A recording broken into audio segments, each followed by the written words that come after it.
Tapi hari ini kita kembali kepada undang-undang bahwa yang meminta izin itu seyogianya adalah penyanyi yang mempertunjukkan karya cipta tersebut.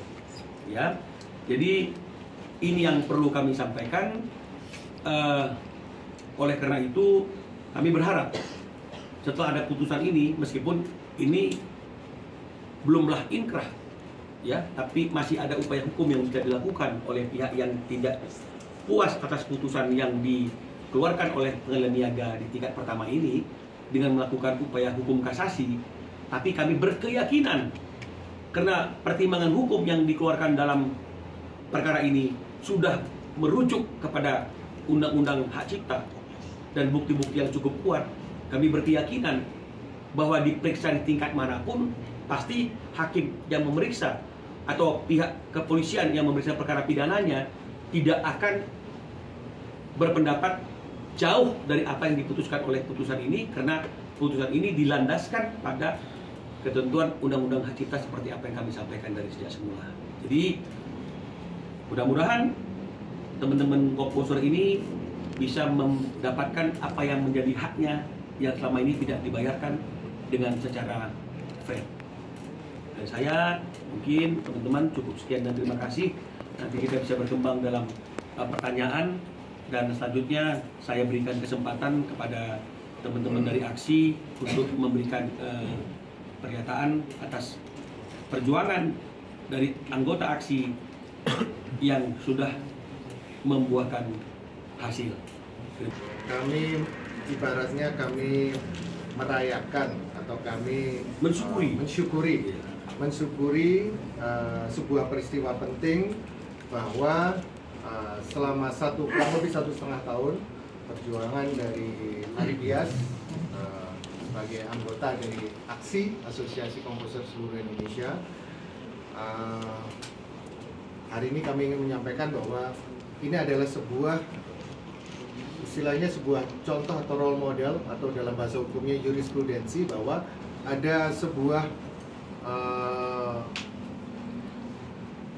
keputusan hukum yang sudah dilakukan dan memang menunjukkan bahwa para pencipta lagu ini atau komposer, terutama dari teman-teman yang tergabung dalam Asosiasi Komposer Seluruh Indonesia, sudah menunjukkan bahwa ini adalah benar, karya cipta adalah hak dari para pencipta. Dan ini membantahkan pernyataan-pernyataan dari di luar sana, terutama dari LMKN yang pada tanggal 17 dan 19 Januari 2024, kalau saya tidak salah, itu menyampaikan bahwa pencipta lagu tidak boleh melakukan direct license, dan pencipta lagu tidak boleh untuk termasuk melakukan upaya hukum untuk memperjuangkan haknya. Itu termasuk salah satu di sana, dan ini membantah hal tersebut. Dan bagi kami dari aksi, satu-satunya atau salah satu upaya dari kami adalah memperjuangkan direct license dengan kita sudah membangun sebuah tools atau sebuah perangkat atau sebuah sistem yang dinamakan digital direct license, yang nanti ini juga akan kami pergunakan sebagai sarana untuk mempermudah bagi para penyanyi dan juga penyelenggara acara untuk bisa memudahkan untuk meminta lisensi atau meminta izin kepada para pencipta lagu yang tergabung di dalam aksi. Dan di sini kami juga menyampaikan bahwa tidak ada lagi bantahan, tidak ada lagi sebuah penolakan bahwa karya cipta itu bukan hak dari para pencipta. Jadi tidak ada yang mengambil alih hak dari para pencipta sesuai dengan Undang-Undang Dasar 45 Pasal 28 ayat 4H, di situ bahwa hak dari manusia itu memiliki hak yang tidak boleh diambil sewenang-wenang oleh siapapun juga, termasuk oleh negara atau oleh pemerintah, apalagi oleh LMKN. Dan di sini kita ingin menyampaikan juga bahwa tidak tidak ada lagi kekhawatiran dari para pencipta lagu, tidak ada lagi ketakutan dari para pencipta lagu dengan ditakut-takutin tidak boleh meminta atau melakukan direct license kepada para penyanyi atau penyelenggara acara.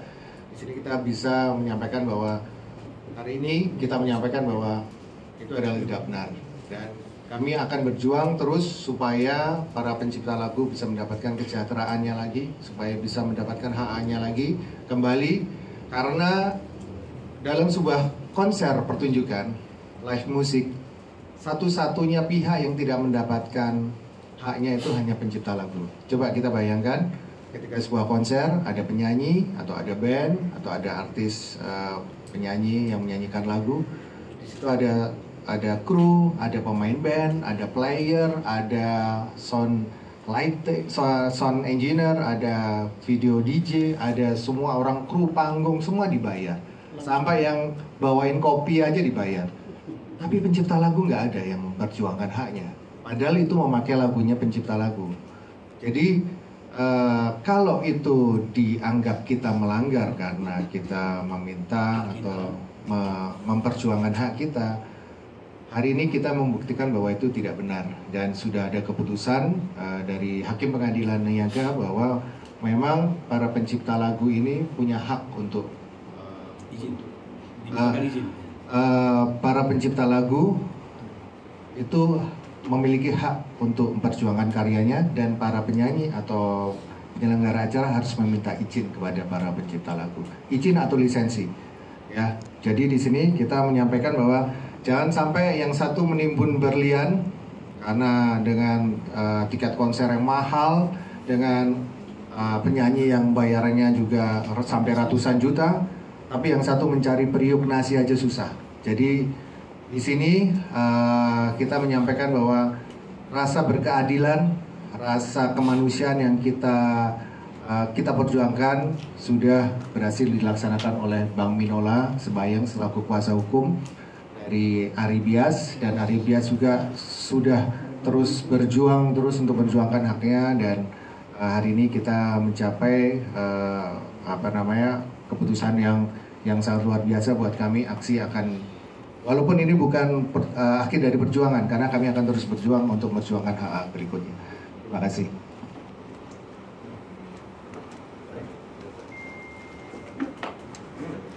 Ya, saya hanya menambahkan sedikit saja bahwa memang tadi sudah dikatakan oleh Ketua Umum Mas Piu bahwa ini adalah sebuah presiden yang sangat baik bagi perjuangan karya cipta di Indonesia. Dan memang sudah saatnya komposer itu sekarang sudah punya tempat yang layak dan istimewa di negara ini. Karena saya harus mengatakan bahwa kami sebagai pencipta lagu, kami juga berkewajiban memberikan kontribusi kami kepada negara ini, dan apa yang kami bayarkan ke negara ini berupa pajak itu juga sangat besar. Jadi sudah waktunya negara dan pemerintah juga hadir di dalam perjuangan pencipta lagu. Pada hari ini Mas Ari Bias Mas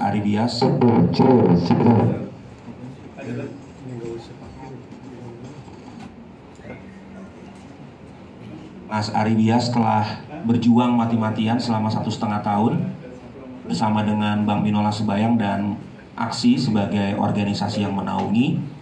Dan saya sebagai sekjen turut berbangga hati dan bersyukur karena ini akan menjadi contoh untuk perjuangan para komposer yang lain. Jadi saya hanya berpesan jangan pantang, jangan menyerah ya, jangan mundur di dalam perjuangan ini, karena setelah ini masih banyak hal-hal yang masih kita urusin.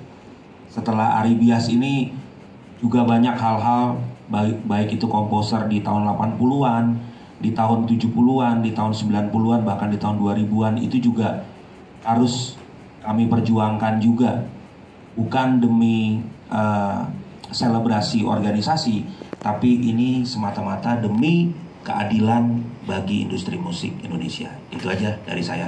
Terima kasih.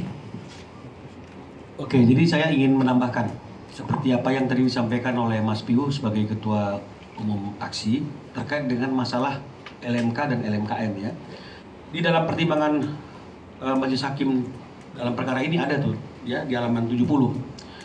Menimbang bahwa terkait dengan izin lisensi di mana tergugat membantahnya dengan menyatakan setiap orang yang penggunaan secara komersil ciptaan dalam suatu pertunjukan tanpa meminta izin terlebih dahulu itu kepada pencipta dengan membayar imbalan kepada pencipta melalui lembaga manajemen kolektif. Jadi di sini seolah-olah masih ada pendapat yang mengatakan yang penting bayar nih kepada LMK. Izin nggak perlu kepada pencipta. Ya. Jadi orang mungkin lupa bahwa pemilik kekayaan itu adalah pencipta dan lembaga manajemen kolektif itu tugasnya adalah memungut dan mengelola karena dia juga bisa melakukan hal itu juga karena ada kuasa dari komposer. Tanpa ada kuasa dari komposer maka mungkin dia bisa menagih itu, betul ya? Nah, jadi pertimbangan lebih lanjut dari Majelis Hakim itu mengatakan demikian. Menimbang, jadi ini pertimbangan hakim nih, bukan saya. Menimbang bahwa tugas LMKN hanya menarik royalti saja, tidak memberikan izin lisensi, di mana lembaga manajemen kolektif LMK bertugas untuk mengelola hak, untuk mengumumkan. Jadi LMK memberikan izin atas penggunaan lagu-lagu untuk keperluan hak mengumumkan dan seterusnya, dan itu demi kepentingan daripada pencipta si pemilik kekayaan. Jadi artinya tidaklah hak-hak komposer itu hilang dengan mereka memberikan kuasa kepada LMK agar LMK melakukan bantuan kepada komposer agar lebih tertib dalam pengumpulan, pengelolaan dan pendistribusian. Nggak mungkin hak LMK itu lebih di atas daripada hak komposer. Jadi dalam pertimbangan hukum hakim ini jelas tergambar mengenai masalah tersebut. Jadi saya kira ini sudah terjawab Mas Piu tentang apa yang menjadi keresahan selama ini karena ada dualisme pemikiran ini kemana nih, kepada pemegang hak cipta atau kepada penciptanya. Jadi sebenarnya yang memiliki otoritas tertinggi adalah penciptanya. Karena kalau pemegang hak cipta kan itu atas dasar kuasa dan penunjukan daripada komposer itu sendiri. Jadi saya kira mudah-mudahan penjelasan ini cukup memberikan pemahaman yang lebih terkait dengan masalah selama 1 tahun lebih dengan lahirnya aksi terjadi gonjang-ganjing ya antara para komposer ini tentang hak-hak daripada komposer. Saya kira seperti itu. Mungkin Mas Posan mungkin ada yang mau tambahkan? Maaf terlambat, macet. Oke, jujur pada hari ini saya sangat berbangga hati karena ternyata bahwa pencipta lagu atau pengarang lagu sudah mempunyai kesepakatan kepada pengadilan negeri atau negara, ya artinya bahwa memang benar adanya pencipta lagu atau pengarang lagu adalah mempunyai hak ekonomi dan juga terutama hak moral di dalam karyanya. Jadi buat saya pribadi dan juga mungkin teman-teman aksi, kemenangan Ari Bias ini yang tentunya kuasa hukumnya dari Dr. Minola dan juga Asosiasi Komposer Seluruh Indonesia, kemenangan Ari Bias ini menjadi kemenangan juga untuk para semua pencipta lagu dan pengarang lagu di seluruh Indonesia. Hidup pencipta lagu Indonesia. Terima kasih.